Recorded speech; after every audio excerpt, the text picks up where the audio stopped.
কেমন আছেন বন্ধুরা? আশা করি সবাই ভালো আছো। আর নতুন একটি ব্লগ নিয়ে আবার আপনাদের সামনে হাজির হয়েছি। শুভ দীপাবলির শুভেচ্ছা ও অভিনন্দন জানিয়ে নতুন ব্লগটি শুরু করছি। প্লিজ স্কিপ না করে ভিডিওটি দেখতে থাকুন। শহর ও গ্রামের কিছু মণ্ডপ আপনাদের সামনে তুলে ধরব। তো এটাই হচ্ছে কি শহরের একটি অংশ তুলে ধরেছি। এই জায়গাটি হলো শিয়ালদা কোলে মার্কেট। দেখতে পাচ্ছেন স্টেজ করে প্রোগ্রাম হচ্ছে। আর এই হলো কোলে মার্কেটের উপরে মণ্ডপটি, শ্যামামার। তো এরপরে আমরা আস্তে আস্তে গ্রামের দিকে যাব। তো যদি ভিডিওটি ভালো লেগে থাকে কমেন্টে জানাবেন, লাইক করবেন, শেয়ার করবেন। দেখুন মাকে কত সুন্দরভাবে সাজিয়েছে, অসাধারণভাবে, ভীষণ ভালো লাগছে। আপনারা নিশ্চয়ই দেখতে পাচ্ছেন। তো যতটুকু দেখানো সম্ভব ততটুকুই আপনাদের সামনে তুলে ধরছি এই ভিডিওর মাধ্যমে।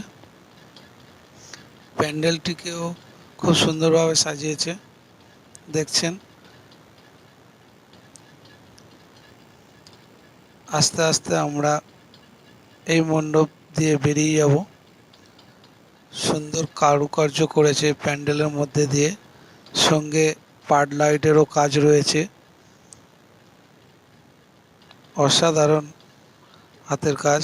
মা তারাকে দেখুন কত সুন্দর লাগছে। দক্ষিণেশ্বরের থিমটাকে তুলে ধরেছে। এটা বউবাজার থানার পাশেই। তো দেখুন দক্ষিণেশ্বরের মা কালী। প্যান্ডেলটা খুব একটা না, তবুও ভালো থিম করেছে। এটা হলো বউবাজার সোনাপট্টি। সোনাপট্টির ওখানে লাইটিংগুলো জাস্ট দেখুন, দীপাবলির অসাধারণভাবে সাজিয়েছে।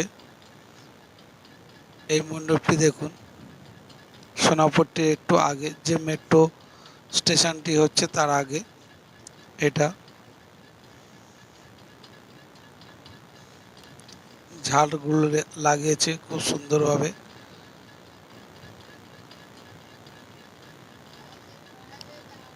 তারপর আগে যাব শিয়ালদার দিকে। শিয়ালদার দিকে যেতে যেতে ডান দিকে দেখবেন কিছু মণ্ডপকে দেখাবো। দেখুন একটি মণ্ডপ সাইডে, তার পাশে রাস্তার ধারে মাকে এখানটায় একটা মন্দির মতো করে প্রতিষ্ঠা করে রাখা আছে। এখানে প্রত্যেক অমাবস্যা পূর্ণিমাতে এখানে পূজা হয় মায়ের। আর আজ তো কালী পূজা, মাকে পূজা রূপে সাজিয়েছে। লাইটিংগুলো দেখুন, গেটগুলো তো অসাধারণভাবে সাজিয়েছে। দেখুন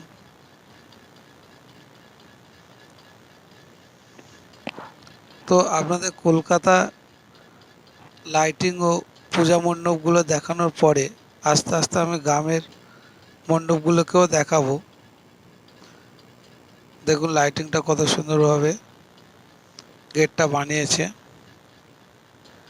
আর এর আগের ব্লগটি যদি দেখে থাকেন বুঝতে পারবেন আমি শ্মশানের একটি দৃশ্য তুলে ধরেছিলাম কালী পুজোর রাত্রে, কী হয় শ্মশানের মধ্যে দিয়ে। আরে দেখুন মাকে এখন পূজায় সরঞ্জাম রেডি করেনি। তো দেখুন এটা হলো কোলে মার্কেটের কাছাকাছি এসে গেছি।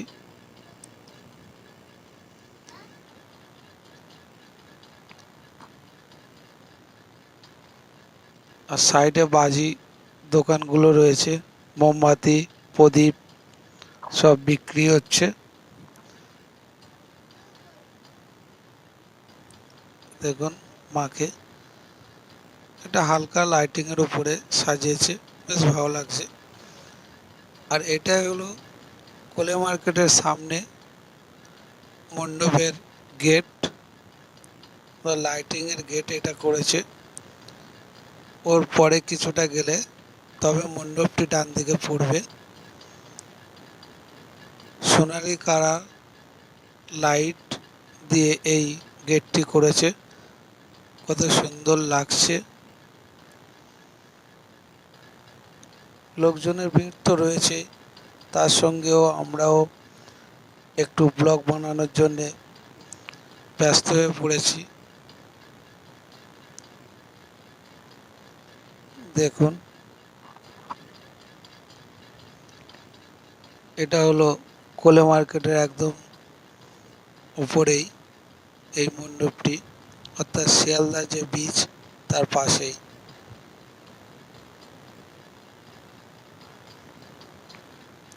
এতটাই ভিড় যে হাঁটতে পারা অসম্ভব ব্যাপার হয়ে পড়ছে, হেঁটে যাওয়াই যাচ্ছে না।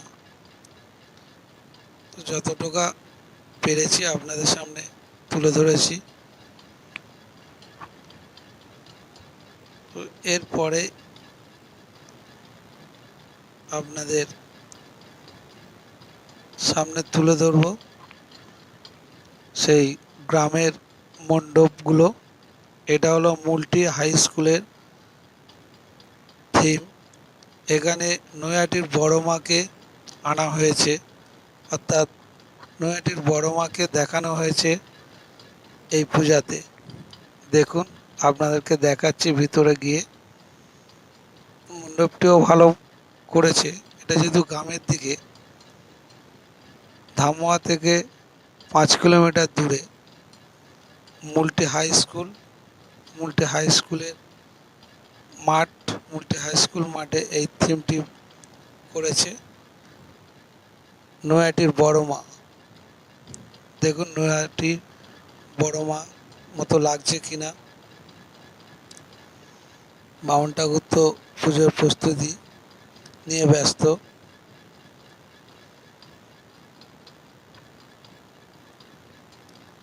তারপরে আগে আসবো ধামুয়ার থেকে কিছুটা দূরে